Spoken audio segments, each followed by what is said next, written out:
এতক্ষণ সংবাদ শিরোনাম শুনলেন, এখন শুনবেন বিস্তারিত। খবরে জানা যায় কুদা ফকির বাড়ি দেয় তো বলায় ইকরামের হাঁসটি ধরে নিয়ে যায় কেবলা। হাঁসটি ধরে নিয়ে যায় পশ্চিমবঙ্গ ভারত থেকে। রাতের বেলায় দাবড়া দাবড়ি হয়, কোনো সুসংবাদ পাওয়া যায়নি। সকালে বেলা সংবাদ পাওয়া যায় কিনো ফকিরের দরগায়। খবরে জানা যায় হাঁসের কোনো ক্ষয়ক্ষতিও নেই, বন বিলের লোম কটা সব জড়িয়ে পড়িয়ে গিয়েছে। গতকাল কাটাখালের ব্রিজের পারে একটি মহিলা দাঁড়িয়েছিলেন। মহিলা দাঁড়িয়ে থাকার পর একটি বাড়ি মাছি উড়িয়ে যাইতাছিল। খবরে জানা যায় মহিলার উড়নার বাড়ি লেগে বাড়ি মাছি 36টি দাঁত ভাঙ্গে জায়গায় পড়ে যায়। এরপরে বাড়ি মাছিটি দুঃখ প্রকাশ করেন যে তিনি দাঁত দিয়ে কিছু চাবিয়ে খেতে পারছেন না। আমাদের কদবেল হায়দার বাড়ি মাছির দাঁত লাগানোর জন্য 36 লাখ টাকা পুরস্কার প্রদান করেন। গতকাল কাটাখালের মেয়ের দুয়ার ভিতরে একটি চাউলের খনি পাওয়া গেছে। তাতে 3.5 চাউল পাওয়া গেছে, আরো পাবো বলে আশা করা যাচ্ছে। এসব চাউল তোলার জন্য আমাদের শেখপাড়ার মণিকুমার যত কুলি সব ঠিক করা হয়েছে। আমাদের আমরা আলী বলেছেন এই চাউল বাংলাদেশে থাকলে পারে বাংলাদেশের অভাব অনটন বেশি পরিমাণ বেড়ে যেতে পারে। এই জন্য এই চাউল বিদেশে যাবে বলে 4টি কোস্টার জাহাজ আমাদের কাটাখালের ব্রিজ ঘাটায় ঘষাঘষি করিতেছে। গতকাল বঙ্গোপসাগরে আগুন লেগে পানি পুড়িয়ে সরকার হয়ে যায়, মাছের কোনো ক্ষয়ক্ষতি হয়নি। শ্যাওলা কটা নিরাপদ জায়গায় আছে। আগুন লাগতে লাগতে উপকূলের কাছাকাছি গেলে আমাদের কাঢ়াল চৌধুরী বলেছেন এই আগুন উপকূলের কাছাকাছি গেলে বহুত ঘর বাড়ি পুড়ে যাওয়ার সম্ভাবনা রয়েছে।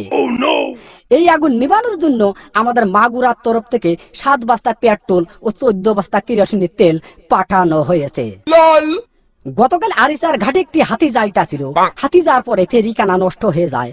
15-16 কানা বাস বুঝাই সত্ত্বে হাতির পিঠের পার ফেরিটি তুলে দেওয়া হয়েছিল।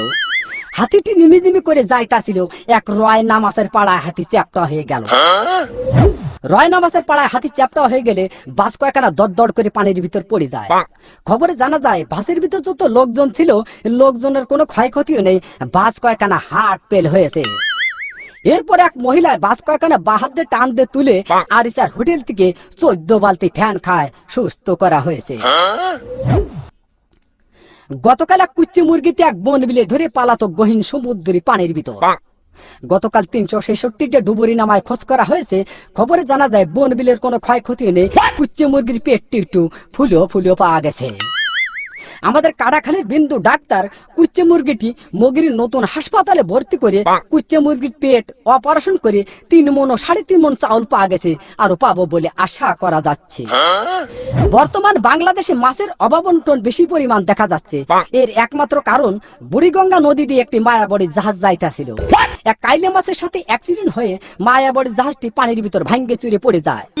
খবরে জানা যায় জাহাজের ভিতর যত মায়াবড়ি ছিল মাছে খাইয়ে মাছের সন্তানাদি বন্ধ হয়ে যাওয়ার কারণে বর্তমান বাংলাদেশে মাছের অভাব অনটন বেশি পরিমাণ দেখা যাচ্ছে। গতকাল শেখপাড়ার বটতলে এক ঘোড়ার গাড়ির চাকা বাষ্ট হয়ে 600 মানুষ নিহত, আর কতজন আহত হয়েছে। আহতদেরকে জ্যান্ত পুঁতিয়ে ফেলা হয়েছে আর নিহতদেরকে মগির নতুন হাসপাতালে ভর্তি করা হয়েছে। গত মাসে এদের সুশীলের চিকিৎসা হবে বলে জানা যাচ্ছে। সবশেষে আবহাওয়া। আজ রাত বিয়ান পর্যন্ত আবহাওয়ার পূর্বাভাসে বলা হয়েছে 6 সত্যিপুর কাদিরাবাদ দেড়িও আবালপুর সিমেলের মাদ্রাসার উপর দিয়ে দক্ষিণ পূর্ব দিক থেকে ঘন্টায় 6000 কিলোমিটার বেগে দমকা থেকে জুড়ে হওয়া বৃষ্টি ও বজ্র বৃষ্টি সহ বিচ্ছিন্নভাবে বয়ে যেতে পারে। সেই সাথে ইট পাটকেল ও পাথরের খোয়া পড়ার সম্ভাবনা রয়েছে। এইসব এলাকার বাস, ট্রাক, মাইক্রো ও কার গাড়িকে 1 নম্বর সতর্কতা সংকেত দেখিয়ে যেতে বলা হয়েছে। আর এইসব এলাকার সাইকেল, বাইসাইকেল, মোটরসাইকেল এবং মকবুলের ঘোড়ার গাড়িকে ঘরের ভিতর বাইন্ধে থুয়ে বসে থাকতে বলা হয়েছে। এই আবহাওয়ার পূর্বাভাস রাত বিয়ান পর্যন্ত বলবৎ থাকিবে। আগামীকাল সূর্য উঠলি আর ডুববে না, ডুবলি আর উঠবে না। খবর শেষ হলো। খোদা হাফেজ। ফিনিশ।